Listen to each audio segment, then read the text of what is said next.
Live from the Motor City, all the way to the Volunteer State. It's time for the Reckless Speculation Podcast, where we recklessly speculate the latest news in the world of sports. From college football to NASCAR, we've got you covered. And don't forget to stick around for the world-famous Bet Your Nuts, where we will give you your best bets to make the most money.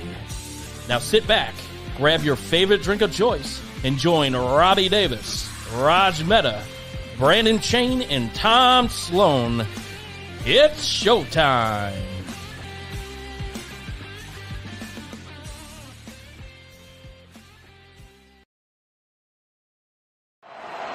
This will be pitch number 7. The count is still 1-2. Gaddis Soto, a high fly ball to center. Thomas backing up. Thomas at the track. And Juan Soto! A 3-run home run!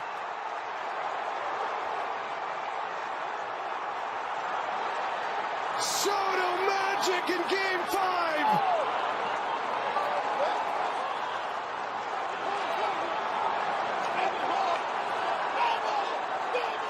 An incredible moment as Juan Soto goes deep to give the Yankees a 5-2 lead in the 10th inning. Down the line.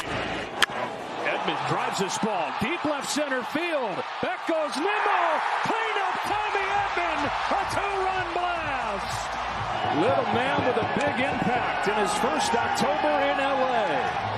Tommy Edman hit 6 home runs in his 2 months with the Dodgers this regular season. 4 of them came in a 2-day stretch where he was hitting cleanup. It's like he puts on this costume like all the kids are going to during Halloween coming up here and then plays that role to perfection.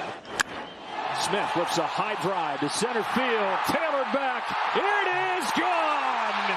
Will Smith searching and here in Game 6 finding a 2-run home run. Two-seamer right down the middle.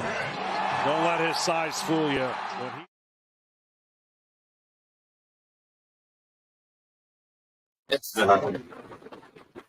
As a Dodger fan, when we first start out, that as soon as there's 2 guys on for the Yankees, I'm effing going to the bathroom because I swear to God, every time they hit a home run, it's a 3-run home run.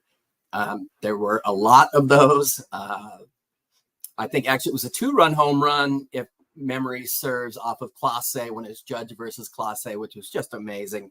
But we'll get into that. This is Reckless Speculation, our World Series preview. I am your host, Raj Mehta. And with me, as always, is the host of Debrief, the basically a weekly look at everything D-Town, which basically seems like I said, no more pity on that beautiful city because those assholes seem to win everything. And Tom, why don't you tell us about Debrief real quick and how are you doing? Hey Raj, what's happening? Yeah, it's the I just launched it last week. It's the Debrief podcast, hence the D meaning Detroit. So what it's going to focus on, all things Detroit, Detroit sports. As you know, we'll talk a little bit about the Tigers that are great run toward the end, getting into the postseason.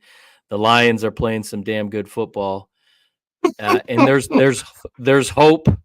There's hope with the Red Wings, and the Pistons might be a year or 2 away, but there's just a lot of good stuff going around in the city of Detroit, and I just felt like it was a good time to get something rolling, focusing on Detroit, and we're gonna hit on some Detroit hot spots and some of the best places to go and eat as the show kind of evolves. So look forward to that. It's been a good start so far. Nice, dude. I mean, for those that don't know, Detroit is not 8 Mile. It is not RoboCop. There's been a massive renaissance. Call it gentrification. I know there's a lot of hipsters, but and contrary to what the former president says, it is definitely back. If you saw what happened in the draft, that was a good indication. I was going to say, not a wise strategy to attack like the epicenter of American industrial growth, aside from the steel industry, but which is also there, as you know. But hey, I can't figure that dude out, and that's all I'm going to say about that. But just to give you guys some background, we're going to discuss basically the World Series as it is. This is as hyped a series as I can remember. Let me first say that rest in peace. This is a 1981 Dodger World Series championship ring given to my son, replica, but it's Fernando Valenzuela's. In 1984, one of my first games ever, that's how old I am. It was Doc Gooden versus Fernando, sold out game.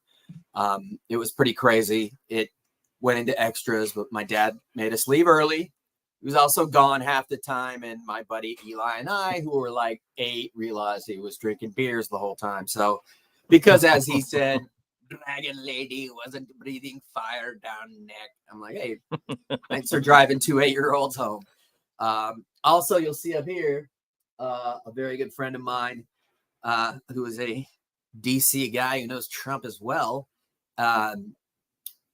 Got me invited to the Walker Buehler golf tournament in Lexington, and it was to benefit Rich Hill, whose son had disease, and it was amazing. I may have imbibed a little bit too much because in the silent auction, I woke up with a signed Valenzuela jersey.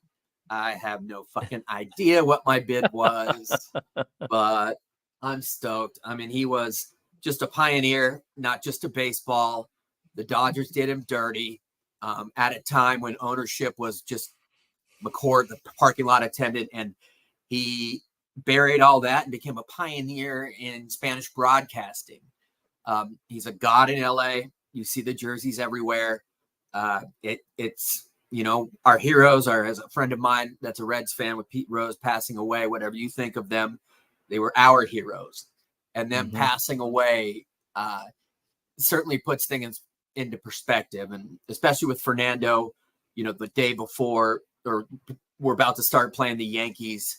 And that was that 81 World Series, the last time we faced them. So I was surprised to see he was only 63. That was shocking. Way too young. Shocking. And he had lost a lot of weight. He had kind of, gained weight. He was kind of bummed out after the Dodgers did him dirty. Basically, they cut him essentially before he was due a $2.5 million bonus. And he had given his life for the team. And it was a different ownership group. And it pissed everyone off, but they made like a public amends. And anyways, rest in peace, Fernando, a pioneer and someone that, he always looked up to the sky, ironically.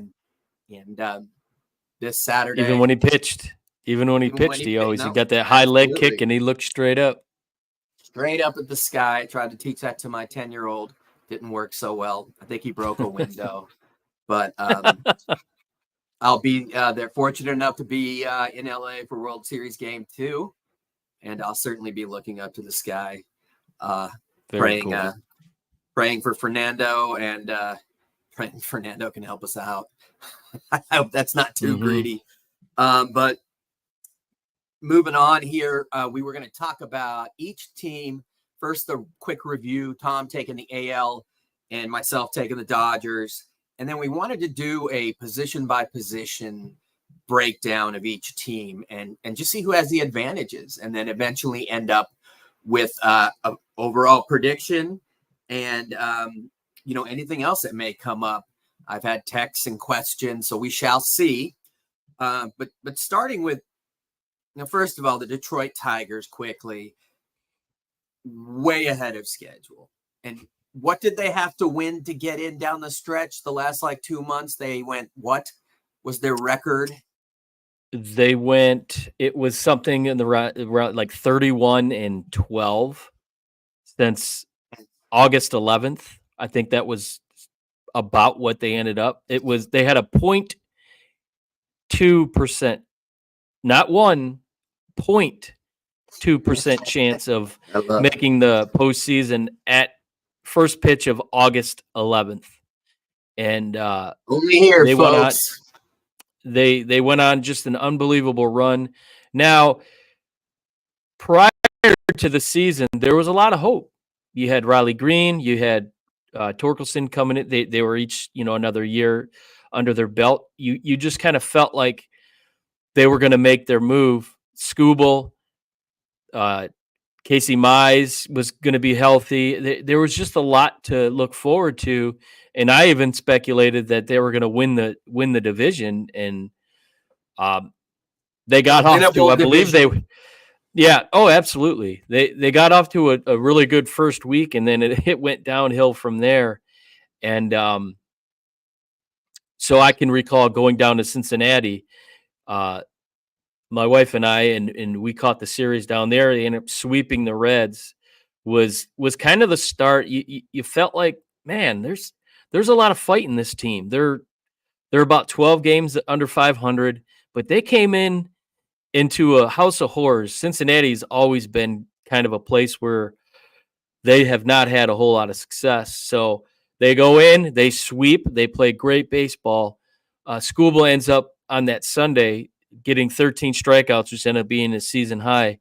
And, they started, picking up steam. And like I said, August 11th was kind of the launching point. And they get in the postseason. They finished second in the division to the Guardians, and it just, what a run. What a fun run. And Detroit is so exciting when the baseball team is good. When the Tigers are good, Comerica Park is alive. And man, it was exciting. Christina and I went down quite a few times there in the last couple of weeks of the season, and we actually got in on the postseason. So we got to see both of their home games, and man, was it electric. It was just such an awesome atmosphere. I think I was at a game or somewhere with friends, and I was showing everybody, look, Detroit's cool, check it out. Like, it looks cool as hell when you were recording. Yeah. What I loved about the Tigers, well, ironically enough, a couple ties to the Dodgers. Number one, even though he got shelled in his last outing, he's starting at home tomorrow, and that's Jack Flaherty at the deadline. I mean, we don't play the what-if game because maybe if Flaherty's still there, other guys don't step up, but Detroit had a confusing deadline. Number two, Zach McKinstry couldn't hit the ball for shit in L.A., and I think he hit 429 in the playoffs. When you guys faced us, when we played you in Detroit, you kicked our ass. And McKinstry went, we were lucky to win that last one. And we usually own the Reds. We got swept in Cincinnati, man. But you just got a team that reminds me of National League baseball, that it's pitching, it's defense, it's hustle, it's youth. They're fearless. Yep. And, they still have a top 10 farm system. Do you think ownership's going to spend for any missing pieces, or are they just going to go status quo and expect everyone to get better? Because this is a team that is not far away, obviously. Well, yeah, I mean, it was a really interesting trade deadline. There was a lot of talk that they were going to make a move because at the trade deadline, I think they were about 6 games out from a wild card berth. They end up getting, trading Flaherty. They get Trey Sweeney, who had never gotten up to the big leagues. He came over from Boston, I believe, to LA, and then comes to Detroit through the Flaherty deal. And he becomes an everyday shortstop. Yeah. Ironically enough, as he comes up, Baez goes out with a hip injury, and to the chagrin of a lot of Tiger fans that were pretty happy about that. But they got hot, and I think he kind of fit that mold. And on the flip side too, as far as McKinstry goes, we all thought he was gone. We all anticipated McKinstry was going to be somebody that was going to get moved. Not that he had a lot of value, but he really hadn't done a whole lot up until that point. And right after the trade deadline, he started taking off. But so are they going to make moves? It's real tricky because Chris Ilitch is not one. He's nothing like his father. He's kind of frugal, and I think he's looked at how far they were able to get in this postseason, and I don't know if that's going to dictate what he's going to do. Scott Harris, the VP, general manager has openly stated that they're kind of going to operate status quo as they have. Last year they brought Flaherty in. They brought Gio Gonzalez in. They brought veterans in on 1 year kind of low risk deals. But Maeda, did you say Maeda? Maeda came in, right? Maeda came in. Yeah, he's got another year. They're planning on utilizing him. He'll come out of the bullpen, but I do believe there's a lot of pressure from fans for them to make a move. I do believe they're going to spend a little bit more money than they've been known to. Let's face it, their AL wildcard payroll was less than Josh Hader, who they ended up beating to win that division. So there's a lot of room here. So there's two players that are on the Dodgers' current roster that I think would be perfect fits for the Tigers, and one being Jack Flaherty. I could picture him coming back to Detroit. He made it known how much he enjoyed being here, and he came here for Chris Fetter. He's become the pitching whisperer. And Walker Buehler. I would love to see them go after Walker Buehler. I think he's kind of a couple corrections here and there away from being the type of pitcher that you're very familiar with. I think those are two pitchers that you could throw in the mix to add with Skubal. You can add with Mize. I think they'll give Mize a chance. I don't know how much of a leash they'll give him because he's kind of shown that he's very undependable. So, and then position-wise, I think this is a no-brainer for me. He played with A.J. Hinch.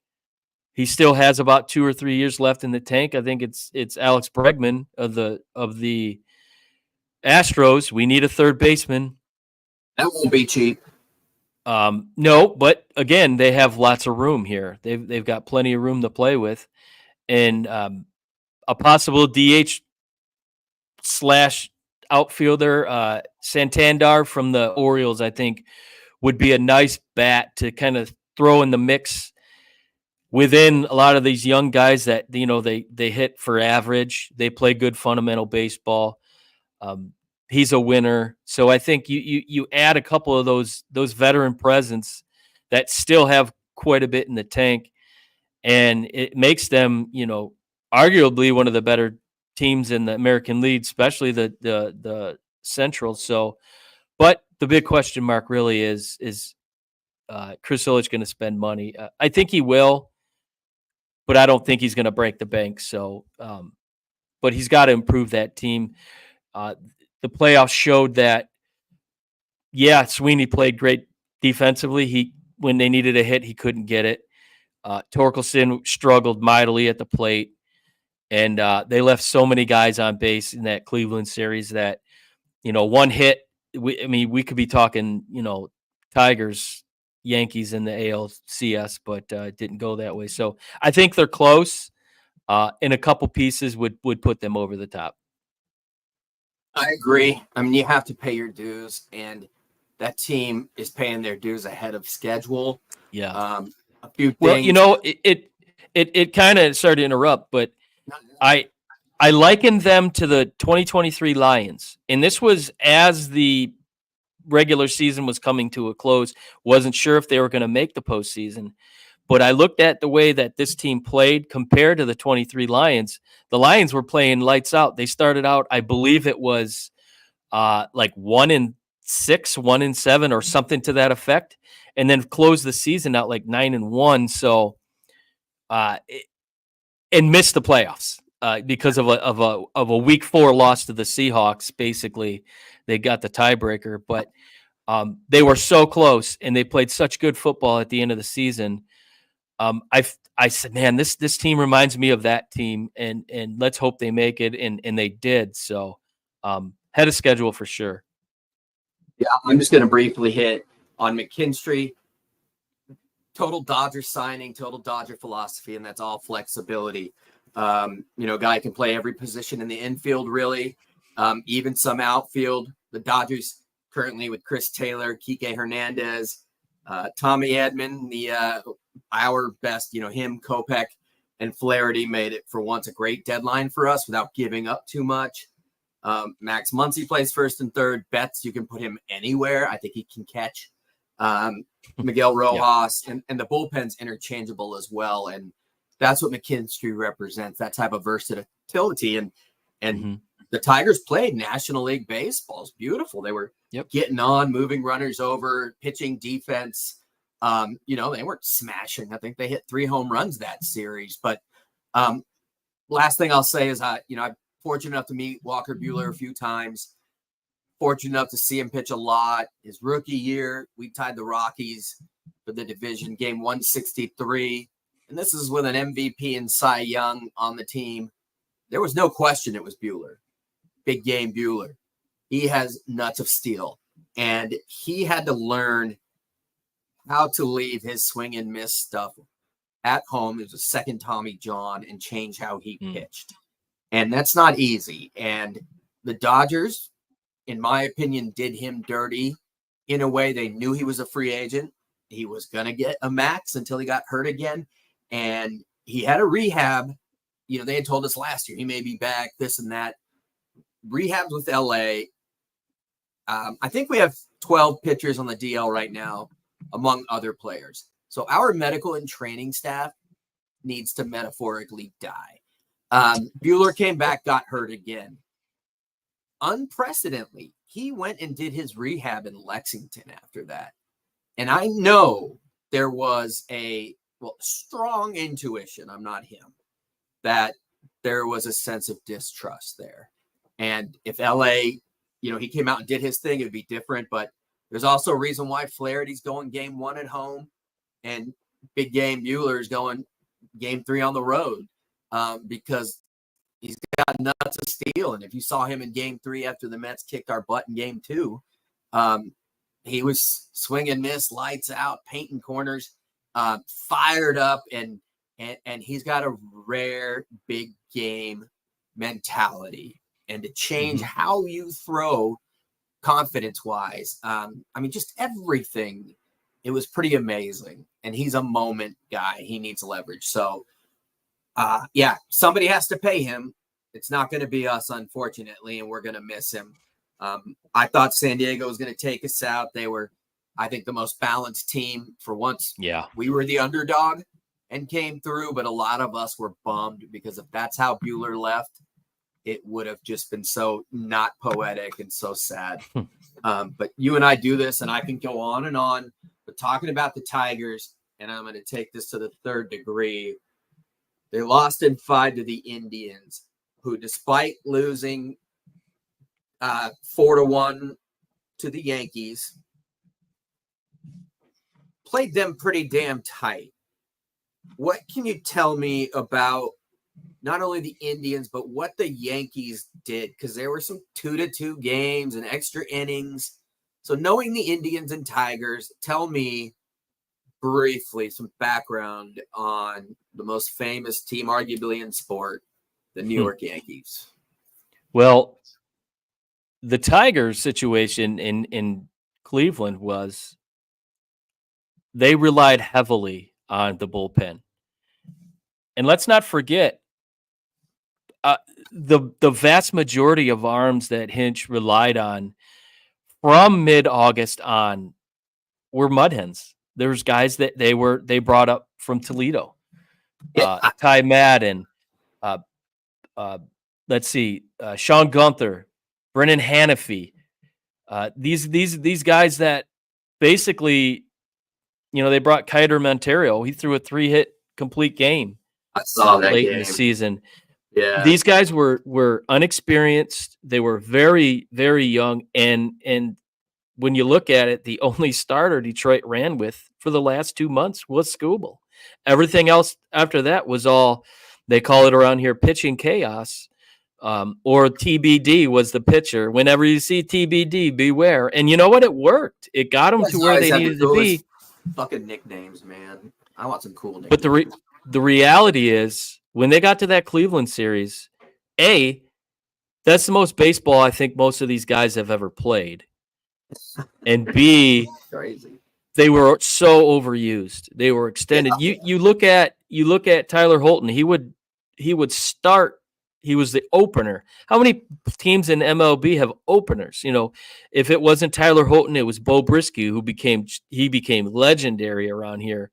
But when push came to shove, they, I believe it was game 4 of the ALDS. They bring in Brisky. He gets the, final out in the 6th. They bring him out in the 7th, and he gives up a 2-run homer to Cleveland legend Lane Thomas, who absolutely feasted on Tiger pitching in that series. But the bottom line is, get out of the ball. Not like the bottom line was, when you don't have offense, you need pitching, and their pitching just, it was good. It wasn't good enough.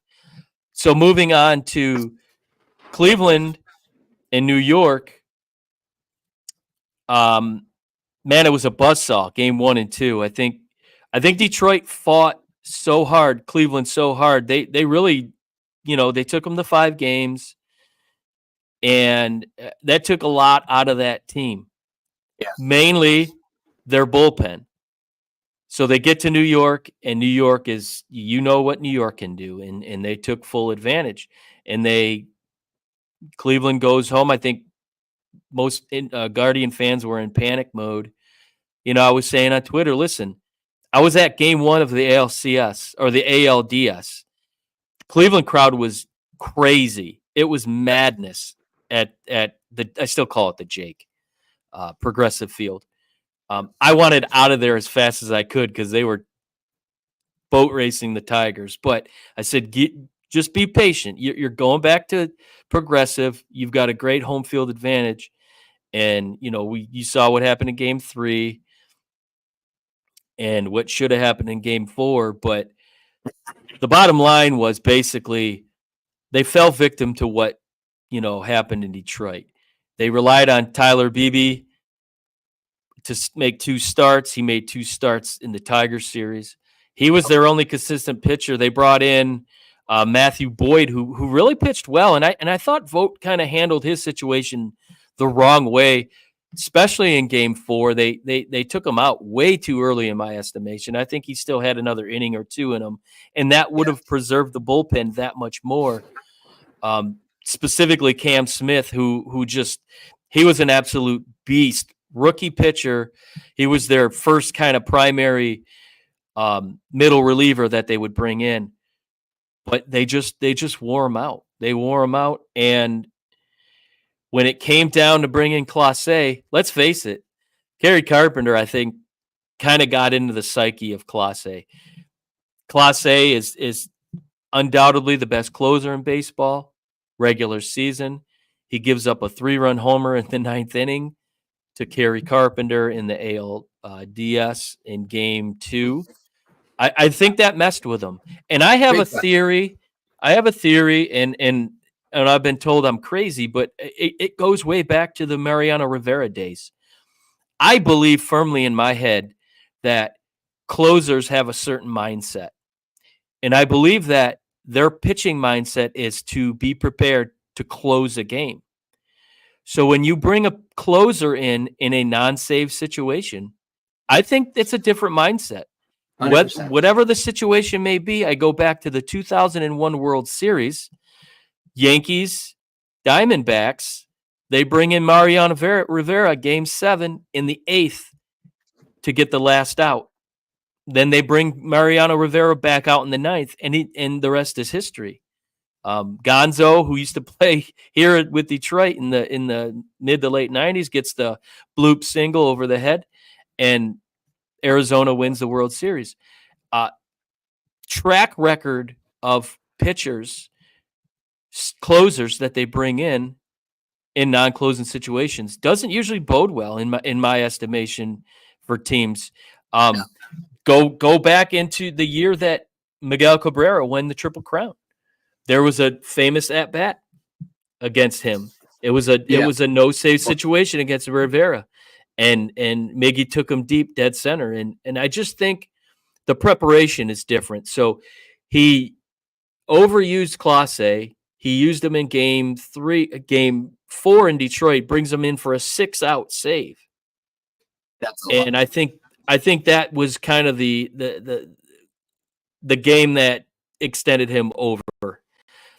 He didn't look right. His slider didn't slide, and he's hitting 100. But when you know what's coming, New York teed off on it. So, getting back to that series, I just think that New York took advantage of tired arms, and when they needed hits, Cleveland just could not make it happen. They left so many guys on base, a la the Tigers in the DS. So you cannot give the Yankees an inch, because Stanton in the previous series against Kansas City didn't do a whole lot. What did he do in the DS or in the CS? He absolutely tattooed Cleveland pitching. So they're too powerful. You can't give them any inch, because they're going to take full advantage of it. And youth, inexperience, and overproduction. The same story between the Guardians and the Tigers. I mean, 100% agree. And I don't know who your friends are that say you're crazy. It's absolutely. He's a Detroit sports play-by-play guy, as a matter of fact. I think he's drunk, because it's 100% mentality. I just told you about Buehler, Daniel Hudson. I can name 10 pitchers on the Dodgers when they come in way too early, and it's a different, a non-leverage situation. It's a different mentality, man. It has to have bite. Alex Vesia, left-handed specialist, he's got to come in with inherited runners. It's just how he is. Closers as well. I always tell Kieran, it's young pitchers or guys that are dead set in their role. If something bad happens, an error behind them, or somebody hits a dinger kind of accidentally, in my opinion, if you don't know and you haven't been in that situation, take his ass out, because they could fall right apart. And Clase got tagged again. And then didn't that happen to you guys or someone that when Skubal gave up like a grand slam to Granny, right? Yeah, like right after David that. Fry. Yeah. And it's just you lose that bite, and that's all it takes, man. It takes a fraction of an angle or degree of break, and that's it. Overall, with the Yankees versus Indians, as opposed to the Tigers versus Indians, did you see a team with the Yankees that was just much better, more fortunate, took advantage of a tired team? What are your overall thoughts on the Yankees? I think it's a team that is about as balanced as you can find and the same could be said with the Dodgers. You get production from, your murderer's row of the, Soto, Judge, and Mike Stanton, Mike Giancarlo. One of the few players to ever hit it out of Dodger Stadium, by the way. I think there's been 5. Yeah. So that's great. But then you look at, who led the Yankees in hits? Gleyber Torres, who was, on the hot seat there for a little bit. Anthony Volpe, who Gold Glove, third shortstop. They got contributions from not only the big players, but the guys that, nobody really talks about. John Birdie, a local kid from Troy, Michigan, which is about half an hour from where we're broadcasting right now. This guy's got the mustache of the century, him and Austin Wells. They just made plays. And I think it just really came down to a team that they could kill you with the long ball and they could kill you with the short ball. And it's tough. It really is tough when you're a team that, you rely on Josh Naylor and Jose Ramirez. That's kind of your power play, and they've got you handcuffed. I mean, Ramirez had a really, really tough postseason, and Josh Naylor, outside of really game 5 of the ALCS, he didn't do a whole lot. I think he needs to be on Ozempic. I'm not going to lie to you. He needs to lose a little bit of weight because I think it Dude, that affects guy's his huge, gameplay. bro. It affects his game, and they're going to have a choice. He's a free agent this year. They're going to run with him. I would imagine they would, but there's really no holes when it came down to that lineup with New York, and it pains me to admit that, but it just comes down to they're a better team, top to bottom. They're a better team. Pitching maybe not so much, but when you're hitting back-to-back jacks in the bottom of or in the top of the ninth, it really doesn't matter, what your pitching does. They're just getting runs across left and right. No, absolutely. I agree. It seems like for years, the Yankees were two guys and a bunch of other, Gary Sanchez and other dudes that just never came to fruition, no matter what deals they made. Pitching wise, I could argue their starting rotation is not nearly what it has been. The bullpen is solid, not spectacular, but they're the New York Yankees, and they have much more balance on that team.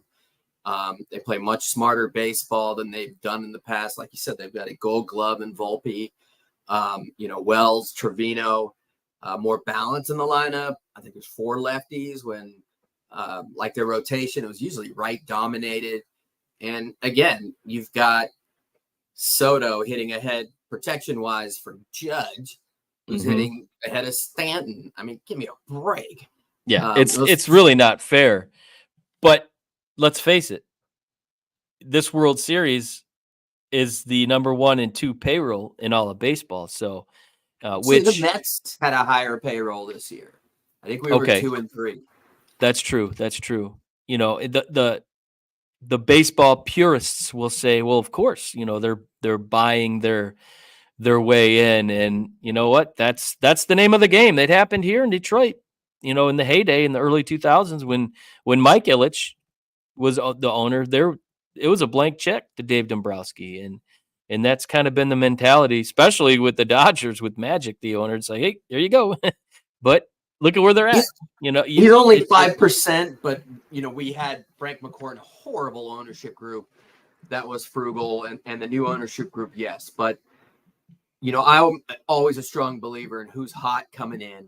And, we've won the division 11 times and payroll here. But, when you're coasting down the stretch, we beat San Diego 2 years ago by 22 games. San Diego in the division. They beat us in 4 in the divisional. Beat Arizona by 16. They swept us last year. This year, we were playing competitive games all the way down the stretch, and San Diego's far healthier and I think a more balanced team, but cocky. Oh God, don't even get me. They got in their own way. They got in their own way. Cocky, like Jurickson Profar forgot for the other 10 years of his career, he sucked ass, and he was cut at the start of this year. They picked him up off the trash heap after the season started. I can verify, not personally because I didn't make out with him, but I know for a fact Machado was not only a douchebag and a child, but I was at actually the first game. We were sitting behind the Dodger dugout in Atlanta when LA acquired Machado, and he was playing third, and he just kept looking up in the sections the whole time. And I'm like, what the fuck is he doing? He had a dude on my child in the corner, bringing girls down, pointing, and they bring him down to the section and sit him in that section. Stephanie's like, wow, that's dirty. And I'm like, just didn't say anything. I didn't want her to hate a Dodger. Is he married? Is he this? I don't know. The asshole was married and just had his first baby. And I saw him pulling girls down and waving, and he'd be like, he was staring in the crowd the whole time at third. His first game in LA, they were in Atlanta. He flew to meet us, from Baltimore. And I was like, I think it was Baltimore. He may have been I was like, what a douchebag. But if you saw Profar antagonizing fans, and just they were such a bunch of douchebags. And, I was concerned. We were lucky to get past that. The bullpen game shut them out. They didn't score for 20-plus innings. They pitched the bullpen game in the fourth, and it was a contentious series. So going into the Mets series, I thought we could have been emotionally spent. I went to games 1 and 2 of the NLCS. I was very lucky. Game 1, we rolled them. Game 2, we got rolled, and it's just been such a roller coaster. And like switching gears to the Dodgers, and you talked about use, and the Dodgers are notorious for overuse of young pitchers. And it's really come back to haunt us. Right now we have 3 starters, all of whom are question marks. Flaherty mentally, Yamamoto for $300 million. We don't know what we're going to get from him on the road. Buehler, big game Buehler, I love. But again, he's completely changed how he pitches, his mentality, approach, setup pitches, not a lot of swing and miss. So that's all we got. Landon Knack is a guy from East Tennessee who gave up a granny in game 2. He was pretty terrible. But everyone else is hurt from opening day. Only Yamamoto is, quote, healthy. 4 older starters, guys that threw a lot. This year, Gavin Stone, a rookie, overthrew. Tommy John. Last year, Bobby Miller, Tommy John. River Ryan was in a deal that we stole from the Padres. They played him in the infield. My buddy with the Dodger organization said, watch out for this kid. Pitched in 4 games, like a 1 ERA, was lights out. Tommy John. Dustin May had Tommy John last year, Carrot Top. He got better and then tore his esophagus eating a steak right before he was about to come back this year. Tony Gonsolin. And then in the bullpen, my man, Mariachi Joe, the gangster. Speaking of the Padres, this is the Joe Kelly Fight Club. If you guys remember the stop bitching thing. I love our good buddy Rich. Our buddy Rich Jasper has a T-shirt like that. Yeah, dude, Kieran does too. He wears it to school. Has to explain it, which is awesome. But what happened to Kelly? It's his arm. It wasn't shoulder. He had gone off and on, and he came back and he redid it again. He's on the 10-day, but technically day-to-day. But it's he was possibly going to be in the NLCS, and then they listed him day-to-day. I think it's a elbow or shoulder. I can't remember. There's so many of them. We don't know yet about him. Brewster Gratterall, who is key, was a throw-in in the Mookie Betts deal from Boston. Not exactly a throw-in. May go. We really need him. You saw Freddie Freeman. The ankle is not 100%. He was gutting it out. We gave up some base runners and errors because Max Muncy is not 6'5" Freddie Freeman. And finally, the most important guy who was lights out and destroyed the Padres and is all fire is our left-handed specialist, Alex Vesia. Vesia owned Soto in the past, and he's really why I'm scared as hell. Now what happened? He went in and I forget what game it was, and he shut the door on the Mets, and then they said he got hurt, and that was it. Didn't see him anymore. Exactly. So he didn't hurt himself celebrating, which I wondered that because he was very animated, and I thought, man, he's about to blow something out. And that's him. It was actually the game 5 against the Padres. You're right. But it was a 2-0 game, and he was in. I can't remember who he was facing. Tatis, like some great lefty, and he is a celebrator. But when he came back out for the next inning, he was, it's the idea being a lot. For those that don't know, if you're doing a bullpen game, you want your 3 pitchers to go 1.1. And that way you can have 3 pitchers cover 4 innings. And that was the goal. He was going to come out for probably one more. and he felt something, and it was his intercostal, basically his rib. And he's throwing right now, but with Jazz Chisholm, who else is left? Verdugo, former Dodger and Red Sox, who was a trade between the Yankees and Red Sox. Rizzo, who caught fire in the last series.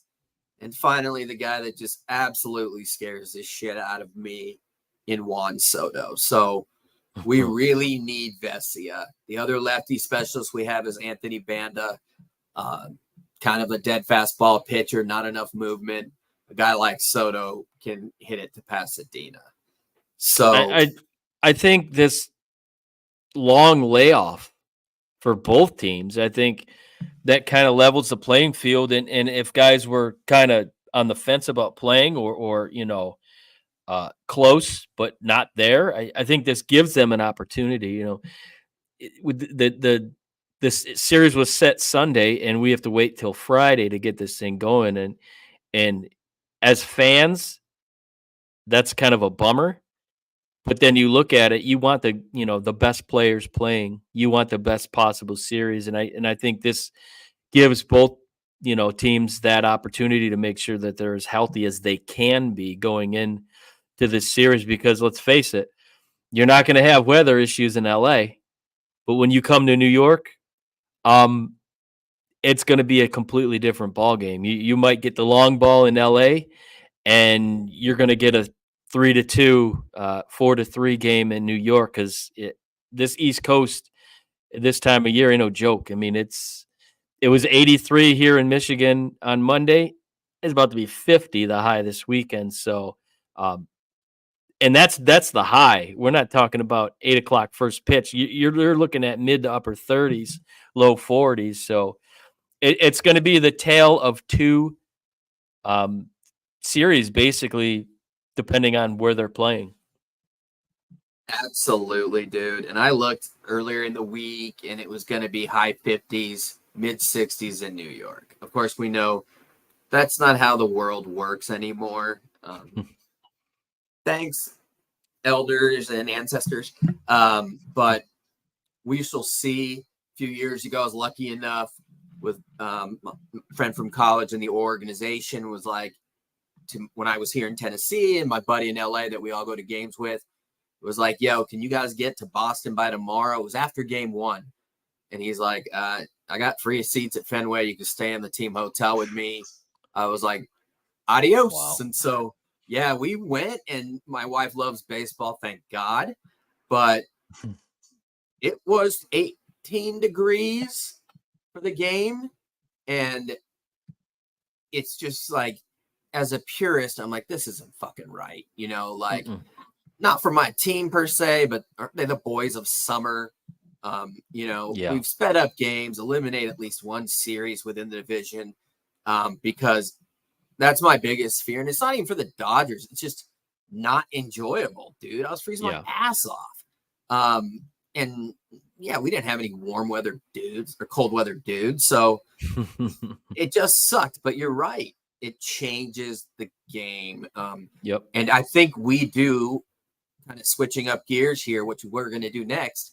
We do have an advantage there with the versatility of our bullpen there. But I'm going to start off, folks, as we wanted to kind of go down position by position and see who has the advantage in our opinion, asking each of us that question, and then ask about managers and ask about finally defense. And then we're going to give our predictions for the World Series.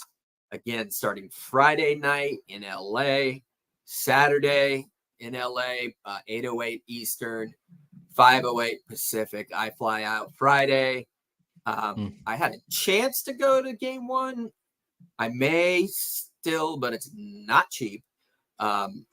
With my friend in the organization, we get face value options, which are not cheap, because I went to games against the cheating Astros and against Boston, and even went to Texas in the COVID year thanks to a friend, and it was like a third of what these things are. So it's insane. And the market in New York as well. Another quick note, when you're a banged up team, you're doing the 2-3-2, and those 3 games are not back to back to back. Yeah. LA against lefty ground ball pitchers, even though Freddie Freeman can have reverse splits, they sat Freeman and Lux the right side of their infield because of their injuries against ground ball pitchers and double plays. And we were 2-0 in those games. I was shocked, but that it was an interesting decision, and that's what I expect to see it in this series. Just kitchen sinks thrown at everyone. And for us, the week off was huge. We had 2 bullpen games, 3 starters, Lux hurt, Freeman hurt. Whereas the Yankees right now, the only real injury is Nestor Cortez. In my opinion, I think LeMahieu's out and other guys that haven't done much. So we are going to benefit from that, I hope. But let's go position by position, and let's see who we think has the advantage here. And I'm talking defense overall, whatever you think. Starting out at first base with the Yankees, we got a dude in Anthony Rizzo who looked really good in that last series. Now, do you want to go back and forth and switch between the Yankees and the Dodgers, or just go off the Yankees and I can tell you the Dodgers because I dream about them in my heart? Yeah, I mean, we can stick here in New York. That works. I don't know how you did things. For those that don't know, Tom is a wizard, and I could barely find my thumb. So let's start it first with an older Anthony Rizzo, but a guy who had a huge resurgence. I love the Gold Glove thing, by the way. That's badass. Rizzo those versus are Gold Glove finalists this year. Yeah, so you got Rizzo going up against Freddie Freeman there. wow, nice. But Rizzo's dealing with 2 fractured fingers on his left hand. So he sat out the divisional series against Kansas City, and they elevated him up for the CS against Cleveland. So that is a big concern. But I think, he reminds me a lot of Freddie Freeman. His leadership, his heart, and his defensive skills. He's as good as they get, even though he had kind of a blunder in Game 3 in the ALCS where he just completely fumbled the ball. But Rizzo's he's a good defender, and he won the World Series in 2016 with the Chicago Cubs against my dad's Cleveland Indians, which I was heartbroken over. But that's I mean, if you're comparing the two, I think if we're antiquating offense into this scenario as well, you have to give the edge to the Dodgers because Freeman's kind of ability to spray the ball. He's kind of an off-field hitter. He's got a little bit more power. And I think an ankle injury, albeit it's serious, but having that week off is going to help him. I think that's not going to take away from his power. Rizzo having fractured fingers, you can't really squeeze the bat, and you get jammed, you're going to feel that for about 3 weeks. So I'm going to give that edge, I think, to the Dodgers there when it comes to first base. Second place, Gleyber Torres. Like I mentioned earlier, he was on Aaron Boone's hot seat because he's got hustle issues. Well, that seems to have gone to the wayside because he led, he's leading all Yankees with, I believe he's got 11 hits on during the postseason. So he's doing real well, in comparison to Gavin Lux there at second base. That check, you are absolutely right. He and Soto are tied with 11 hits. I did not expect that one. Good call there. Lux has missed some time and he hurt his groin, but yeah, Torres is another one of those Yankees that we all heard about, and he's been around for a while, but this series put a lot more together. And yeah, I mean, I think you were probably going with Torres over Lux. I think Torres' offensive production, he can hit the long ball. He's got pop. And he can steal bases too. So I think he's a little bit more of a 4 or 5 tooled player compared to Lux, but Lux is an absolute Dodger player. He's as you like to say, he's a national leaguer. He's a gritty guy that he can get you a big hit at important times, and he plays pretty good defense. So, but unlike, or I should say, like the situation at first base, I think the offensive versatility for Torres gives them the upper hand there. Shortstop, I mean, this guy just Anthony Volpe.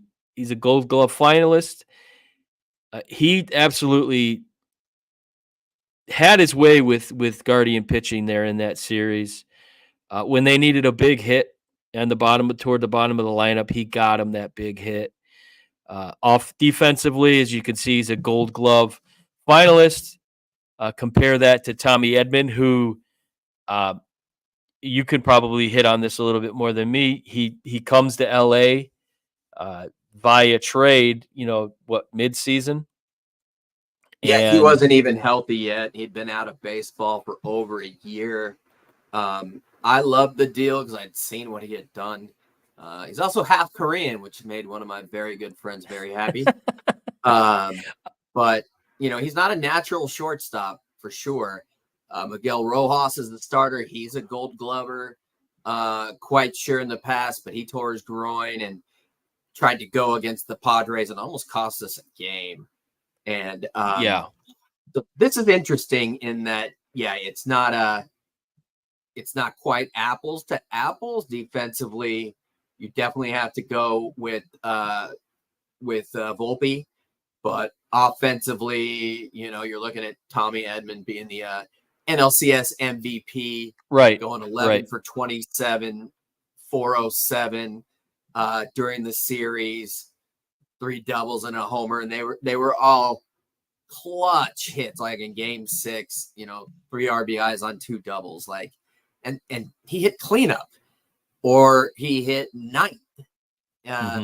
He could hit 1 through 9 literally, and he was just getting on base, and we're a big matchup team, and he's a switch hitter, so he hits better from the right, but just his versatility everywhere was absolutely amazing, and he was our best player, and he's on fire. So, and he's also got that edge to him, like the kind of like a SoCal, like Hawaiian, like what the fuck ever, it is what I do. It is what it is. I'm not going to overthink it. Let's go. I think that's because his teammate is Kike Hernandez. I mean, he exemplifies that West Coast,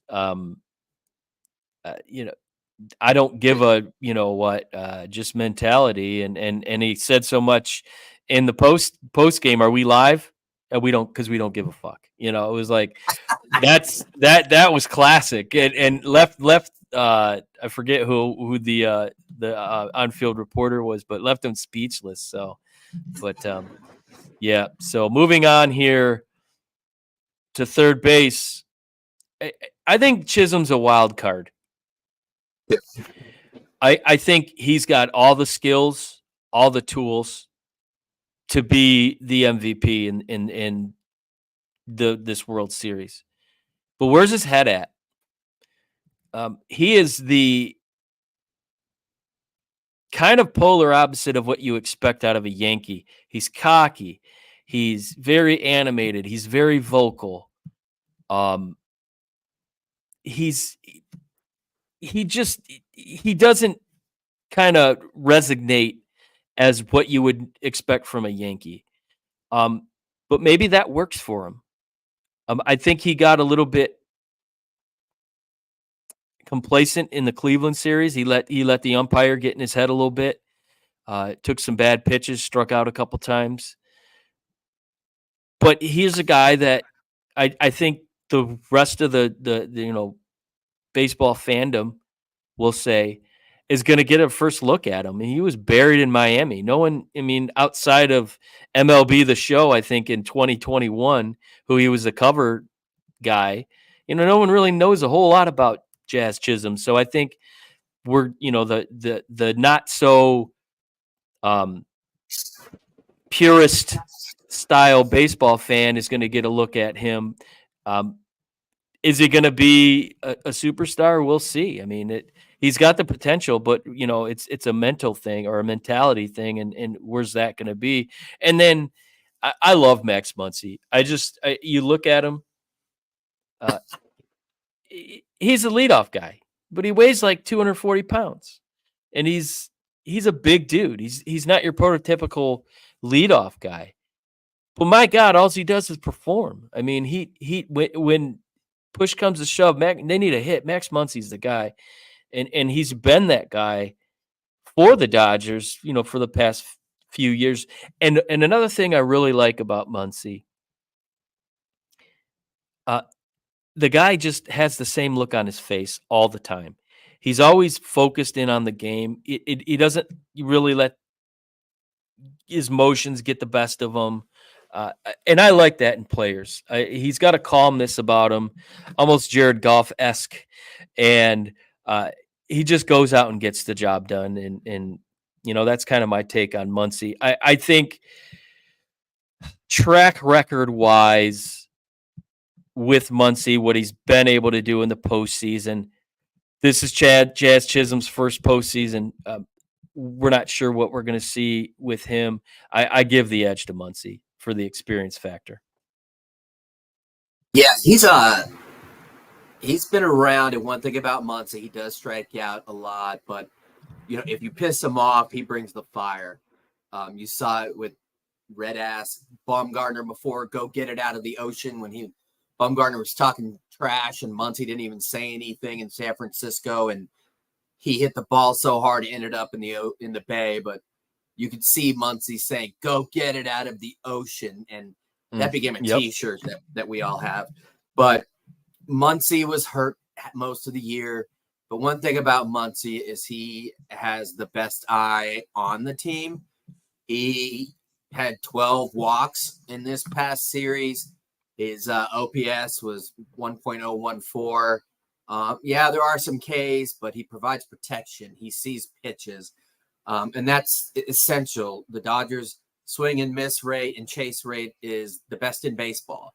And it's essential to what we do. And it was huge against the Mets. And it's going to be huge against the Yankees. So I agree.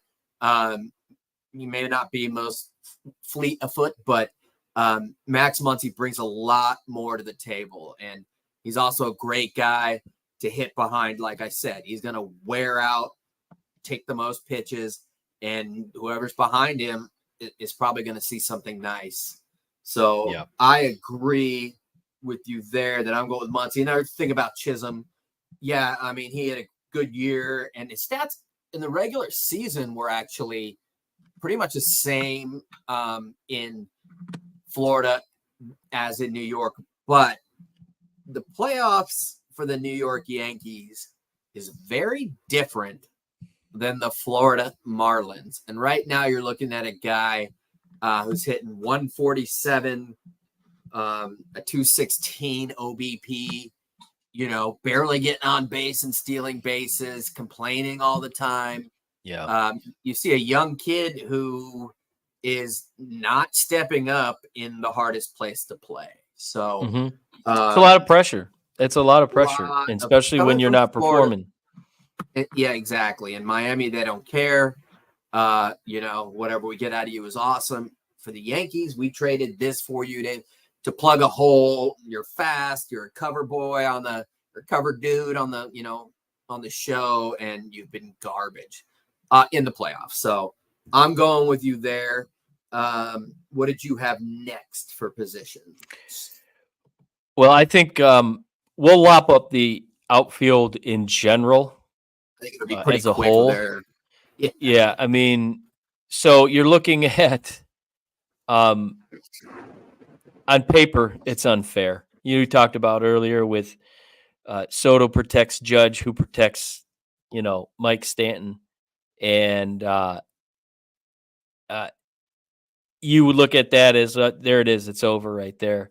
But Verdugo is kind of the forgotten guy. He's a former Boston Red Sox who, if you looked at him as a Yankee compared to what he looked like in Boston, completely different player because he's got no facial hair.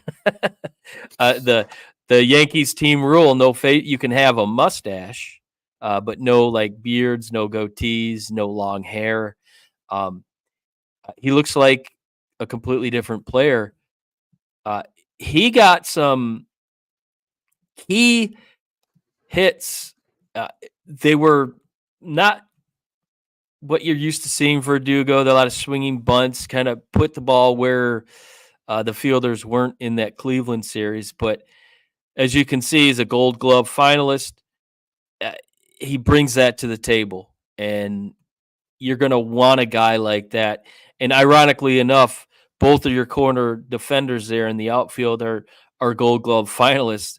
And when you're playing a team like the Dodgers, who are, historically they're good down the line hitters, a lot of doubles hitters, you're going to want defenders that are going to be able to defend against that. So that is definitely an advantage that New York has in this series going in. Not only their versatility defensively, but I mean, there's potential for home runs from each and every one of those positions. And then you look at the Dodgers here, Teoscar Hernandez, who comes over from Seattle, I believe.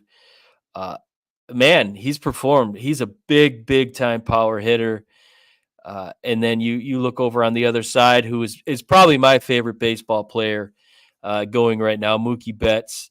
He plays shortstop. He can play second base. You said he could probably catch. He's as clutch as they come. Having that guy on, especially when it comes to when the series switches over to New York, short porch in right field, you're going to want to have a guy that's going to be able to cover that ground. Rookie Andy Pages. You like how I pronounced it? Similar? I think I got it right. No, you nailed it, but his defense sucks ass. He kills them. And he kills so them. you look at those guys, Kevin Kiermaier, and I think Kike might play a little center field. Where Pages lacks defensively, but has a stick. He hit 2 home runs in the NLCS. Kevin Kiermaier has got the glove, but he can't hit, very well. So, but looking at the overall scope here, a lot like the infield. I mean, it's about as even as they come. But when you're talking about October baseball, you're talking about World Series baseball, and you need a hit when it matters most. I think the edge really, to me, is going to go to New York here for the simple fact that Judge came on toward the end of the Cleveland series. He had been ice cold coming up to that point. Soto has just been as consistent as can be. And what Verdugo might not necessarily get offensively, he makes up defensively. So I think they're a little bit more well-rounded. I think speed-wise, the Dodgers have the upper hand in that situation. A little bit more base-to-base offensively. But that doesn't hide the fact that Hernandez could take control of a game given the right fastball. So it's almost a 1 and a 1A factor, but it's hard to look past the Gold Gloves in the corners and the offensive capabilities in New York. So the slight edge for me is New York. Yeah, I mean, first of all, how Soto has been a finalist for 2 years in a row baffles me. If you look at the statistics and the metrics, it's been pretty bad. In 2022, he was second to last of all eligible right fielders in Fangraphs defensive metrics. This past year, he was like in the 200s. He's got all of the tools. Does he see the ball as well? And, he's in a short porch. Does it come off the bat as well? Does he close as well? No, not. I mean, Mookie's won 6 Gold Gloves. Mookie, by the way, has had 5 perfect 300 games in bowling. Mookie was a hell of a hooper, and that dude can do it all. It's crazy, and he was a hell of a football player too. But hitting wise, Mookie has been streaky to say the least. All of our big hitters have, and this past series, our murderers row was 4, 5, 6, which was Edman, Muncy, and Kike. The game I was at, I went to 1 in game 2, but game 2, the top 4 guys were 0 for 20. And that's Ohtani, Betts, and against Sean Manaea, who we just crushed in game 6. Right. Freeman and Teo, but overall, Teo over Verdugo, absolutely. Judge is a poor defender. I mean, let's just call it what it is. But he's Aaron Judge. And when it comes to hitting it overall, Kevin Kiermaier is probably the best defensive center fielder, one of the best in the game, maybe ever. Not literally, but I mean, he's phenomenal, but the guy can't hit at all. Right. And when Miguel Rojas is our everyday shortstop, Tommy Edman was in center. So it's very different. Pages has no feel or intuition. Personally, when Kike was in Boston, it wore him out a bit because he didn't hit as well, but he played in 2001 and 2022 177 games in center field, starting, I believe, 153. And in LA, he's played 11 times this year. So I'm praying he's getting a lot of balls, but because he is the epitome of captain step up. And I don't know if you saw that stat, but in the career, I can't remember how long, since 2021 or 2, his road playoff average was 516 in one of the statistics. Wow. Home runs per at bat, he was like 1 home run every 13.43 or something. That put him 5th or 6th all time, right behind Mickey Mantle. He's just clutch, dude. And there's guys that when the lights are brighter, they have a switch, and it's a gift. And I think Kike is one of those guys when the postseason hits, like, he's got a different speed, he's got a different gear that he puts on, and Taylor was similar, although he's I don't know if he's gonna year, but yes, he's Chris Taylor. He was the guy that he was clutch. You needed a big hit, but he just, ever since they kind of gave him that contract, he hasn't been the same. But he's a guy that, man, he's got a heart and he's got a motor, and I love it. And he's built for that franchise, in my estimation. Big time. Probably one of the best trades we've had. Zach Lee, who was an early draft pick, for Chris Taylor straight up to Seattle. Taylor's played every position. He saved our ass. We loved him. He hustles, but he strikes out like he's Aaron Judge. Not that Judge strikes out, but he's swinging for things, and he's got a hole in his swing, to say the least, lately. But he is the Dodgers, like you said. He was the first of those guys that could play 4 or 5 different positions back when you'd have a pitcher hitting and double switches, and that was our mentality. Real quick on Judge, something I'm looking at here, ranks 20th among center fielders with defensive runs saved, outs above average, 22nd. When they call them 5-star plays and 4-star plays, whatever the criteria may be, it's not good. A lot of it is wear and tear. He can't DH because of Stanton. He's going to be a DH soon. So when it comes to defense, the Dodgers are much better, in my opinion. I don't think Soto is except unless he's a negative .9 WAR. Yeah. Well, if Kike and Edman are back there, then the Dodgers are way better. But if it's Pages, that guy honestly is clueless. So I agree with you. It just adds It's so to close, the magic. though. And it's not a direct comparison, and that's these two teams. They're both arguably the best at like different shit, and then they could suck at the other thing. It's just Yeah. like total.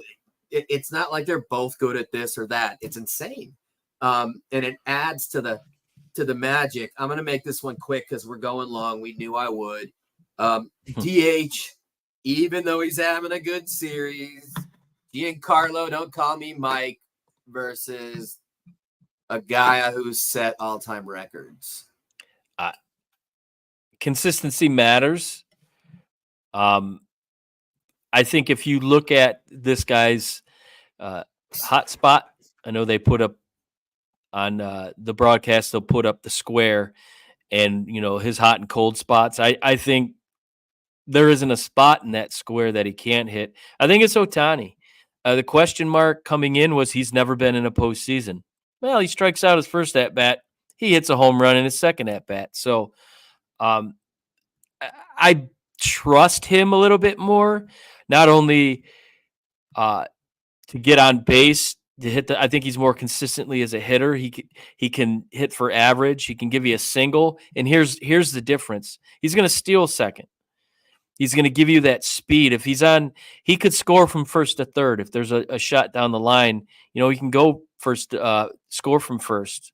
He can move first to third on a shot up the middle or down to the left or right. So his speed, his versatility, being able to steal bases, and that speed gives him the advantage. And he's shown, whether it's regular season or postseason, it doesn't matter. This guy's just, he's a gamer, and he speaks pretty good English too. Yet he doesn't speak English in his interviews. But yeah, I like what I saw with Stanton, but I don't think that is Stanton. I remember usually. No, I don't think it will hold out. As this series moves along, especially when they get back to New York in that cold weather. He's a Miami guy. Yeah, he plays in New York, but that's going to be tough on him. I don't think he can withstand what he did in Cleveland. It's crazy. By the way, Stanton was born in L.A., Panorama City, and then he goes to Miami. But with Shohei, he's a leadoff guy. And he's gotten better since, but at one point he was 16 for 19 with runners in scoring position. Yeah. 0 for 19 with nobody on. And I know there was a question. Guy. There was a question as to why Roberts was not moving him down in the lineup, maybe second or third or even cleanup, for that fact alone. And I think once it got to that drastic, like over, he took care of it the next game. It was back to normal Shohei Ohtani. Exactly. He ended up closing out the series, going 2 for 4, 1 for 3 with 4 runs, 3 walks. He's got a great eye. Betts can crowd the plate. Betts got hurt again, leading off because guys always bust him in. And with Ohtani, he started hitting again, but it does say a lot about the team when he's 16 for 19. It means the back of the order is getting on base. And right. He ended up doing much better the last few games, returning to normal. And it just kind of sets the tone. When he first went to lead off, I expected him to move back. He started out hitting second. He did that a lot in Anaheim, but it's just like now batting Shohei Ohtani. And you hear something in the crowd in LA, you hear something on the road, and he went yak opening I think 2 games in New York. And when he goes yak, he just hits the fuck out of the ball. Yeah. And you can't help but be demoralized. And there's nothing better than when the outfielder doesn't move. I get like a baseball boner for that. Like I love it so much. But yeah, I don't care about Stanton. You got a dude that set a record at 50 home runs and 58 or 60 stolen bases. Which He that studies ball the just game. went. That ball just went for 4.3 million. The That is golden not auction. one that, whoever caught it, you don't give it to the kid next to you. You be a dick and keep it, because And the Dodgers offered him $300K. Yeah, and like some signed jerseys and shit. And the guy was like, "Fuck you." Mm-hmm. So I agree with Shohei. Catcher Will Smith, Austin Wells. There's also Trevino, who was an All-Star last year, but Wells, a lefty, is starting. What are your thoughts on those two guys? Oh, Now, Wells Smith has is been struggling, but Smith's so the Gold Glove finalist, right? Smith is the Gold Glove finalist. Smith is, to me, kind of the heart and soul of that team. His leadership, he is, they always say the quarterback of the field is either, it could be the shortstop or the catcher. I think the catcher is usually the smartest guy on the field. And I think that Will Smith is that guy that has the potential. You saw it in game 6. He, in that big inning where they scored 4 runs, 2 home runs, as you saw at the beginning of the show. He's got the ability to hit the long ball. He's been, he's had his struggles offensively, but the way he kind of commands the pitching staff, I think those are the little things that you're not going to see on the score sheet. It's the comfort level. It's this guy's calling the game. He's calling the right pitches.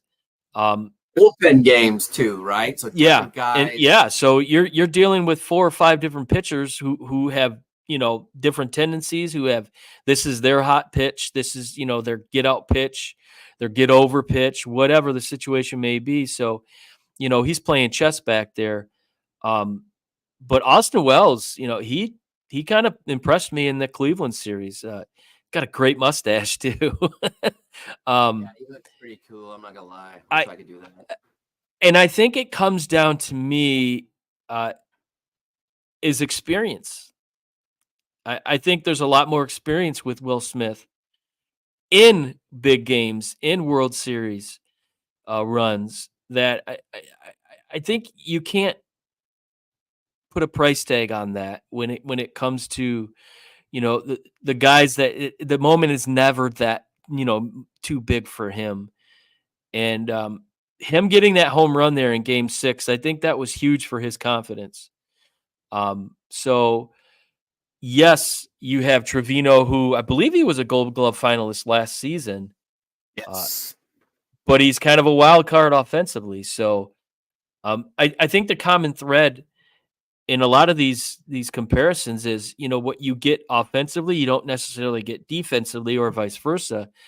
And here's another case where maybe offensively, the Yankees might have the slight edge, but I think the experience and then kind of the baseball IQ that Will Smith has gives him the upper hand. And then, obviously the ability to get a big hit when it matters the most. So slight edge for me to the Dodgers, Will Smith. Plus his name is Will Smith. I mean, there's got to be a Jazzy Jeff in the clubhouse somewhere, like sweeping up the place, or I don't know, filling the vending machines. He's the DJ. I'm the rapper is one of the best. What an album of all time. What a great album. We're dating ourselves. The people check it out, especially with Halloween coming up. Nightmare on My Street, track 1 on that album. But what a banger. Will Smith. I know, dude, it was crazy. Will Smith is another guy. He had cleanup half the year. He got injured, hit 250, 20 home runs. But he's hit as much as 25. And side note, at that Bueller tournament I went to, he was short, dude, and it's before he got bigger. And most MLB guys, you don't want to bug them, and they'll talk about whatever. All Will Smith wanted to talk about, because he's from Louisville, and we were in Lexington. He just wanted to talk baseball the whole time, and I was just like, wow, dude, this dude's different, and his defense has gone next level. I mean, he couldn't throw anybody out. This year he's a finalist. I think he caught like 32 dudes. At one point he was leading the league and caught stealing, and we were like, what? He has had a poor playoff series, to say the least. He has not found it. He's hitting in the hundreds, sub Mendoza, and that's never awesome. He's still getting on base, but there were some at-bats in the Mets series in San Diego where he just wasn't competitive. And we have a huge issue, me, my buddy Charles, my friend that works for the org, all of our friends. Only Ohtani swings first pitch, or Freddie Freeman, who, has reverse splits, who did well against the shift. I mean, just a professional hitter. But Will Smith would just get up there and impatiently take a hack and foul out, and I would lose my freaking mind. But beyond that, you nailed it with his, Kershaw, ironically enough, would only have Austin Barnes catch him. That's because Will Smith called a different game. But that's not going to happen anymore. Will Smith, the Dodgers they had 4 shutouts so far in the playoffs. And Will Smith caught them all. The Padres didn't score since the second inning when they went up 6-1 in Game 3 against the Dodgers. Teo hit a grand slam, made it 6-5. That was the final. But from that second inning, they didn't score again in the series. The next game was a bullpen game, 8-0, then 2-0. Then Game 1 against the Mets, I was fortunate enough to be at 9-0. And then again, they shut out when Buehler went 8-0. So, or was that Yamamoto? I think it was Buehler. Yeah, it was Buehler. Yep. Yeah, which is why Buehler's going in New York. Like I said, big game Buehler. So yeah, you got to go Will Smith here. He brings a presence, and the other night he hit 8th, and I don't think you want to see Will Smith hitting 8th, and this being his 5th or 6th playoff series, experience. So I'm with you there too with Will Smith. I know we should probably spend more time on the pitchers, but we spent a lot on the lineups, and we only have 3 starting pitchers, and that's Jack Flaherty, Yamamoto, and Buehler. And you got 3 guys with could be big time question marks. Now the Yankees starting rotation is nothing to write home about. Cole's ERA is in the 3s. They're all righties except for one dude, Carlos Rodon, who actually pitched pretty well in the playoffs, right? But that wasn't always the case. But we can mash right-handed pitching, to say the least.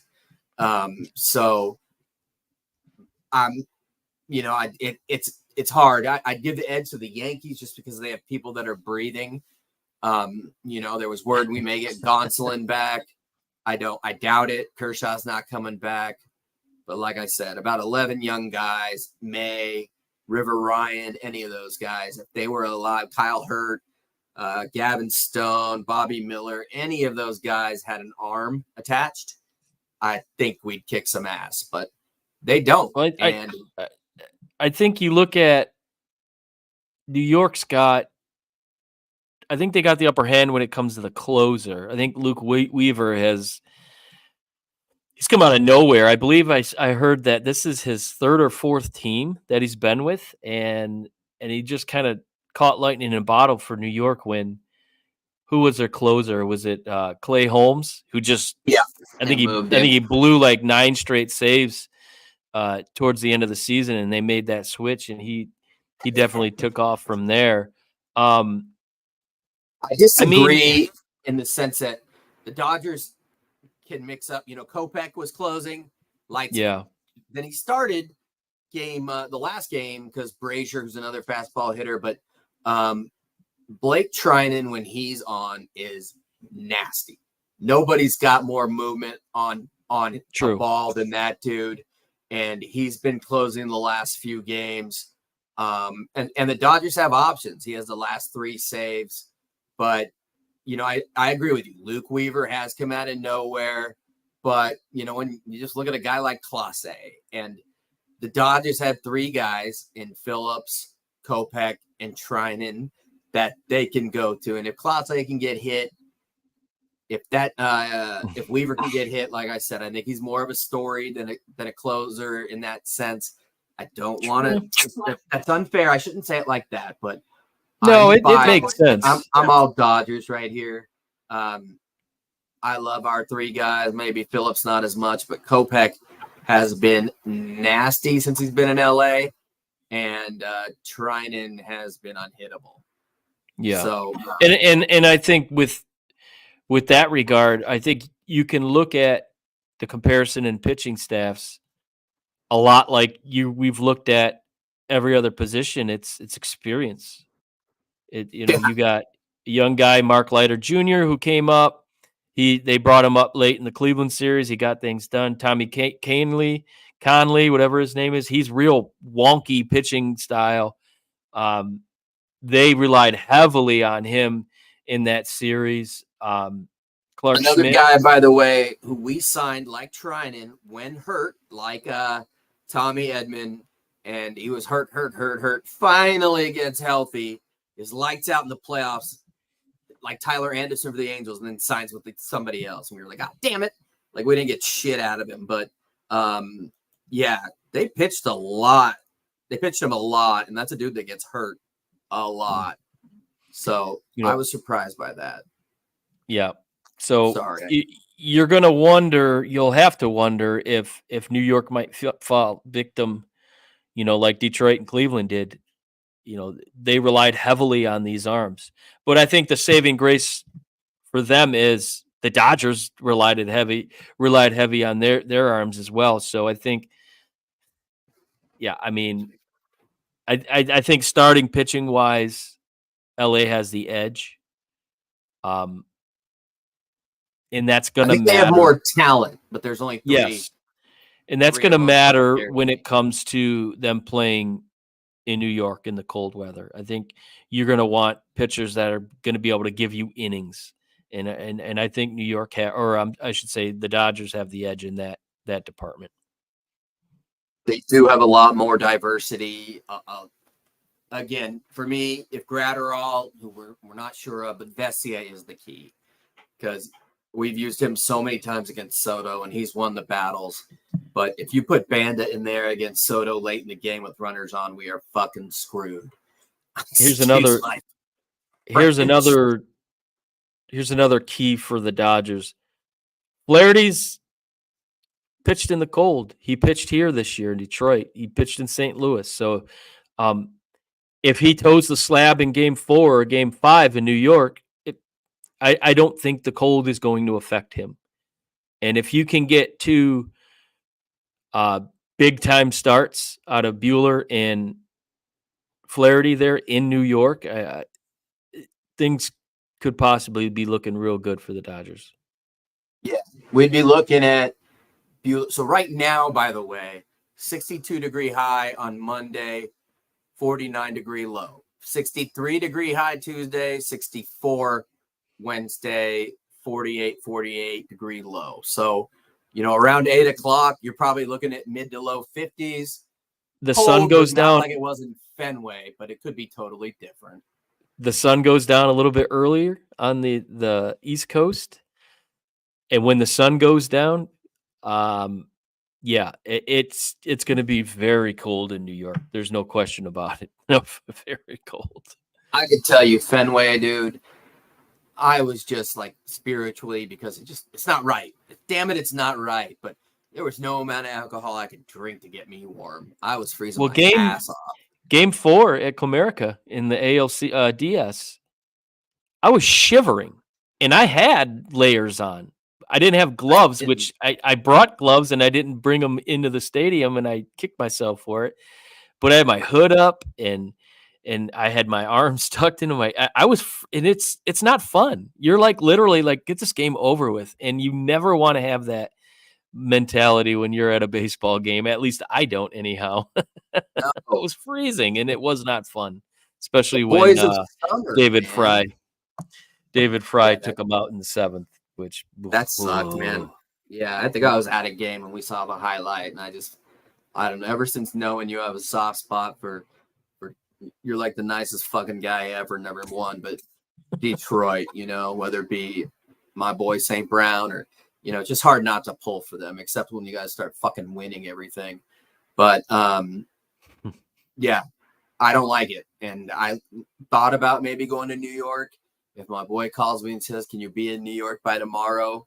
Yes, I'll figure out a way. I'll mortgage my dog. Sorry, Phoebe girl. She's looking at me like, fuck you.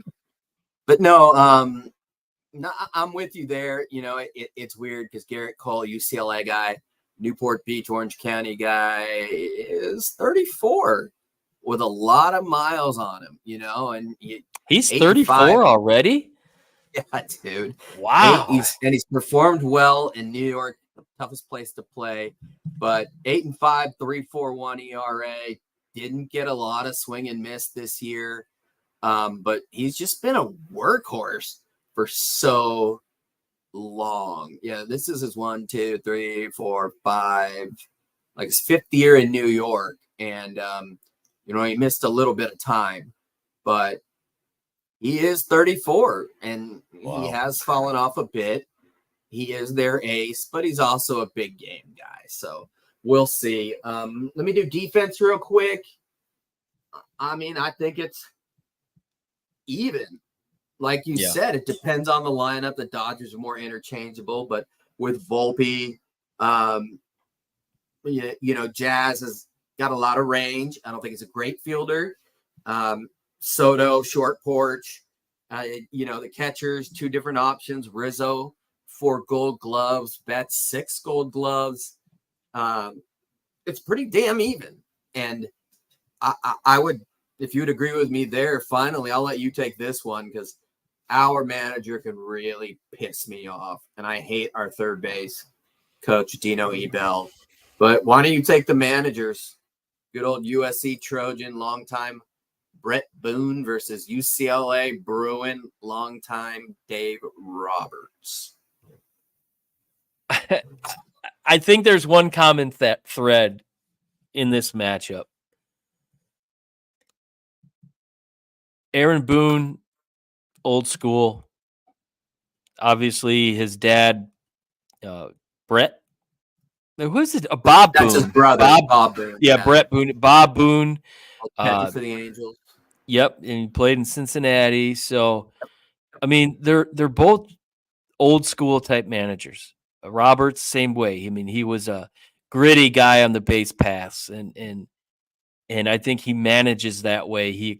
They both expect their teams to be that way. I think it comes down to how is the bullpen managed. I think I was very critical of Stephen Vogt, who let's not forget, this is Stephen Vogt's first year in managing. He literally retired baseball, 2 years ago, and he's he wasn't even in coaching. He became the coach of the Guardians. So to get to the ALCS is impressive. The way he handled that team was impressive. They were in first place in that division for most of the season. So he did a hell of a job. But he completely mismanaged the bullpen in the ALCS, in my estimation. I felt he relied on Clase way too much. He used Gaddis. So he didn't keep Gaddis in when Clase gave up the home run to Judge. I think they should have let Gaddis come out. And then they used him they extended him too much in game 5 where he gave up the home run to Soto. So I think the way you handle that bullpen is going to come out with this winner. And man, it's tough. It's really tough. So managerial styles, I think they're really even. Roberts has a little bit more experience managing in the postseason than Boone does. Will that come into play? It could, especially when you need to pick the right pitchers. Because remember, you bring in a reliever. It isn't just a one and done. What does he got to see? At least 2 batters. So you got to make sure you're putting the right guy in for the right situation. It's situational plus in today's baseball. So slight edge for me is going to go to Roberts. It's just because he's got that little bit of extra experience and I think a little bit more versatility in the bullpen. That's all we do. It's 100% matchup. And, when we shut out the Padres 8-0, kind of went with a similar rotation. The next time it was a bullpen game and started Brazier, and it did not work the same. And then they go to Kopech, who, after he came over, had 10 saves, started out the game and just mixed up different guys. And, like I said, you want to get guys to go about 1.1 where you can, lengthen their outing and shorten the game. But, Evan Phillips has been up and down, but he came in and had a good job. And then Trinan was asked to get 6 outs, which he never does. They had some other options, but he got a lot of eager first pitch swings, and he got out of that 8th inning with like 8 pitches. So he was fine to go 9th, and nobody touched him. So it's what we do, but I can't stress enough. Vesia is huge. And if he doesn't play, I'm going to get really, really scared just because of Soto, Wells, like we said, who else is Rizzo, and somebody else is a lefty. Chisholm, yeah, exactly. So, Chisholm lays a drag bunt, we're screwed. You know what I mean? So that Vesia is really the key, man. Wells is a left-handed hitter. Yeah. So that's what we do. Verdugo's a left-handed hitter as well. So yeah, that's right. Alex Verdugo is former Dodger. Just a sound baseball player, never going to hit 25 home runs and steal a ton of bases, but he's going to play tough. And he was a guy traded from the Red Sox to the Yankees, which right there makes him stand out. But you and I knew that we'd talk a lot about this because we're geeked, and plus, as a USC guy and a Raider fan, football's fucking dead to me. So we didn't need Robbie or Brandon, but I wanted to ask you, what's your excitement level for this series? Well, when I take my Old English D hat off and put on my MLB fan hat, it's a dream matchup. It absolutely is a dream matchup. Just going position by position, looking at Soto, Judge, Ohtani, Mookie Betts, Freddie Freeman, you're getting the best that baseball has to offer. And I'm not a fan of either one of these teams. I'm not a fair weather fan. I love my Detroit teams. But I do not like New York, and that comes from my father, who is a Detroit or a New York hater, being a Cleveland guy. Of course. It's just, if you can put those kind of biases aside and look at it for what it is, I mean, it's must-see TV on Fox. That used to be NBC's moniker, but no, I mean, it's a dream matchup, not only for baseball purists, for Major League Baseball, it's going to be a dream matchup because it's going to be the highest rated World Series, I think, in history. I hope so, man. The merchandise that is going to be sold, it's just incredible, and you're getting the best of the best, and that's the only thing you can ask for.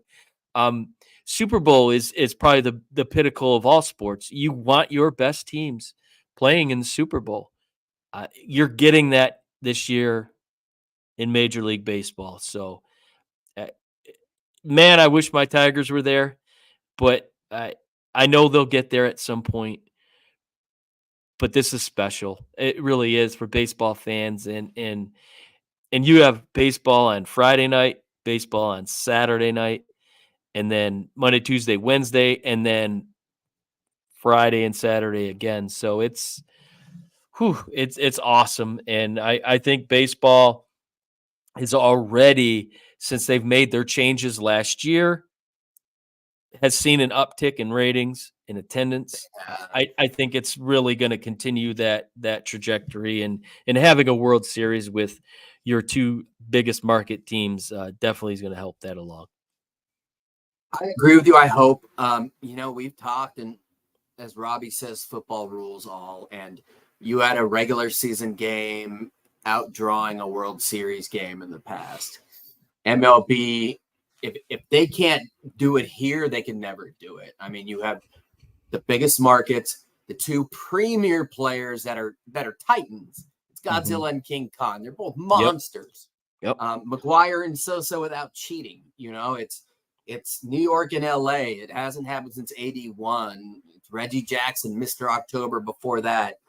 I told you one of my best friends, college roommate in 95, we made a pact that, and the Dodgers sucked then, that if they ever made it against each other again, we were going to go. So that's what I'm going with Saturday.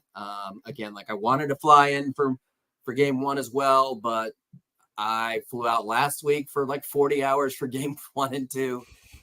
I'm 48 years old, so my body's still fucked up. But so yeah, I fly in Friday. See, I'm not even gonna get to see my mom this time, but see some homeboys, hang out, watch like a viewing party.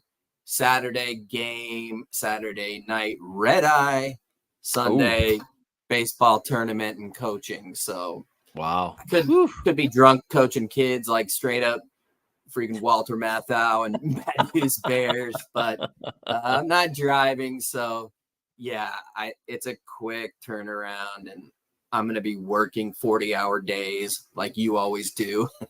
And obviously not possible, but for a little bit to make up for it. But anyways, yeah, I'm stoked. And there's part of me that's nervous that, yeah, we're seeing record ticket prices and all these things, but is that just in those markets? Is Joe Baseball in St. Louis going to watch? I really hope so. I hope we blow out ratings. I don't think advertise as well. They don't. I'll tell you why. I tell you why this is going to be a successful World Series. See the logos in the upper corners of our screen. Those are two of the most recognizable logos in the world. You throw the Block M at Michigan and like Manchester United or whichever big soccer. I'm not a soccer guy. I mean, those are like four of the biggest well-known logos. I think Yankees is number 1. I think Michigan is number 2 in the world.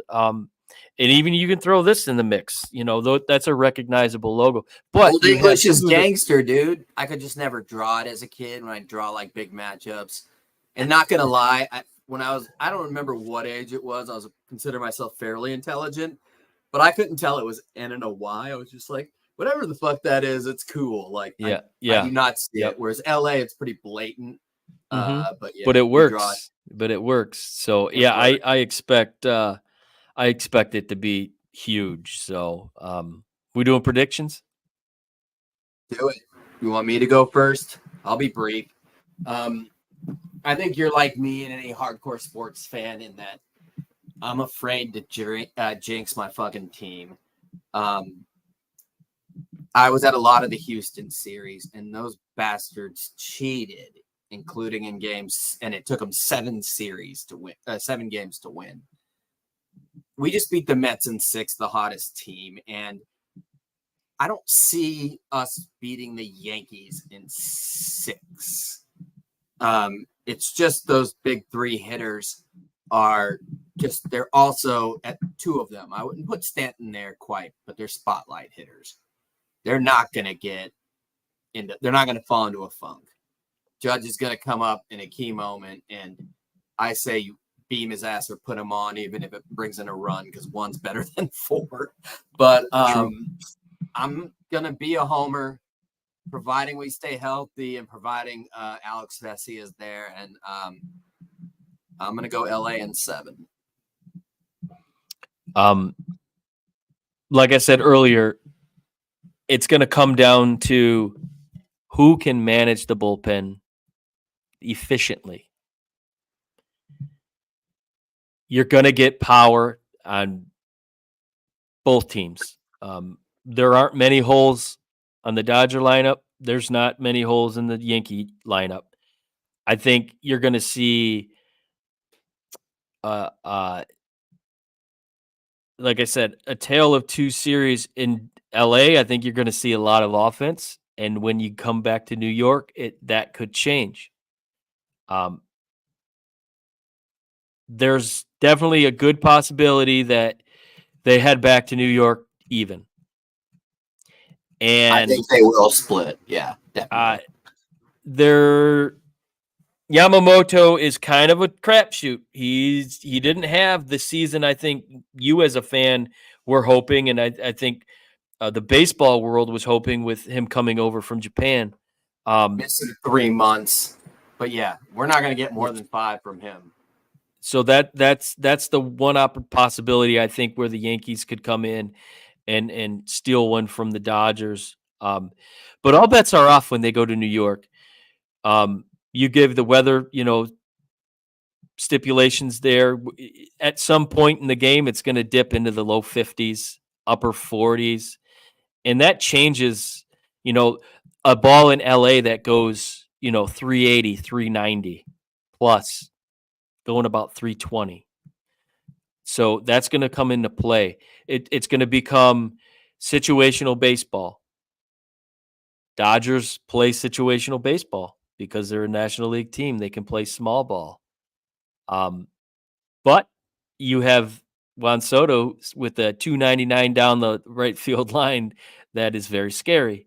So Ohtani can bunt that, though. Yeah, that's true. That's very true. So Freeman, I think Lux. I think with that aspect, that kind of levels everything. Let me get the camera lens. That levels things. So Crazy, like you said. Going back to LA,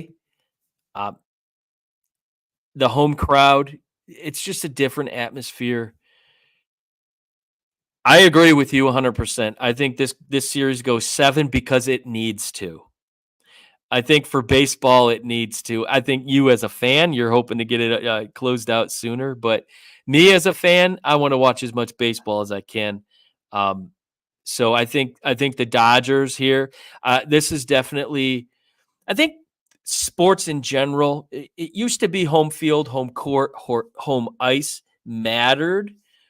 We've gotten away from that in recent years. This series, it matters. You get that crowd. There's going to be 55,000 fans at Dodger Stadium. They're built right on top of you. So it's going to be a whirlwind. And for a lot of these Yankees, this is their first big run. How is that going to come into play? Give me the Dodgers in 7. I trust their starting pitching, and I think they can play better situational baseball. Shohei Ohtani is going to be the MVP because he's going to steal 5 or 6 bases in the series. And I think that's the difference in this World Series. I won't give an MVP, but yeah, Wells versus Smith is no contest when it comes to caught stealing. And that's a great point. And Ohtani's not the fastest guy, but he's smart as hell. He analyzes everyone. He studied angles on where to slide in, depending on the catcher at what's the most efficient point to touch the bag. His previous season high was like 22, and he stole 58 this year or something. He was pitching those years, so I mean that makes a big difference. True that. But so, nonetheless, true that, and other guys can get on, not blazing speed, but I guess we'll see. And we thought it would be shorter, but you and I are baseball purists, and yeah, I started getting kind of queasy talking about this one because now I'm like, whoa, it's really about to happen. So I'm pretty stoked, and I'll try to report back, get some pictures. I have a lot of pictures we can throw up on the site. From games 1 and 2. We'll do a World Series recap, kind of, hit on, a game by game and highlights, and we could even break in and do a reaction show after the games if you wanted to do that. So we'll see. I could look like Barney from The Simpsons. But anyways, no, I'm stoked, and you said it best, man. It's just like, and it's not the same thing. It's this team's better at that, but this team's better at that, and really no fucking idea. It's a coin flip, and that's the way it should be. Star power, New York, Los Angeles, World Series, a dream matchup for me. Let's go. For myself, Raj Mehta, and of course the great producer extraordinaire, does everything for the show and knows everything about Detroit. Don't forget to check out Debrief. Tom Sloan. Tomorrow night. Oh, tomorrow night. What time are you going? Are you going live on Debrief? Probably 7 p.m. Probably 7 p.m. There'll be a notification put out. We're gonna have JP, the Giant, is gonna be joining me to talk. Michigan State, big game this weekend. I don't know what sport you're talking about, but don't think I didn't notice that royal blue and white hat, baby. That is fucking slick. I was hoping you were going to come on to that, and also another reckless speculation with the whole crew tomorrow night. Oh, really? I don't think I'm gonna make it. Well, like I said, the whole crew. It's your coin toss. Touche. In this case, it will be getting ready for a flight. So yeah, for sure. And if you're watching this on, I'll probably rebroadcast this on Friday, before first pitch. So if you're watching Friday, disregard the last couple of statements because it would have already come and passed. So. Everyone, get ready. It's about to go down. This is some UFC heavyweight shit. To quote the song that they play at every Dodgers game, we love it. Baseball fans, we love it. Let's go. Andy Newman, I love LA. As soon as it's last out, I yell, play the music. They also started playing on the organ, Not Like Us with Kendrick. So when you got that going too. So for myself, Raj, for Tom, World Series starts Friday night, 8:08 Eastern, 5:08 Pacific. This is Reckless Speculation. Rest in peace, Fernando Valenzuela. Let's go, Lions. Thanks for listening to another episode of Reckless Speculation. Don't forget to follow us on Facebook, Twitter, TikTok, and YouTube, searching Reckless Speculation. Catch us on Apple Podcasts, Spotify, or wherever you get your podcasts. We look forward to catching you right here next week with another exciting episode of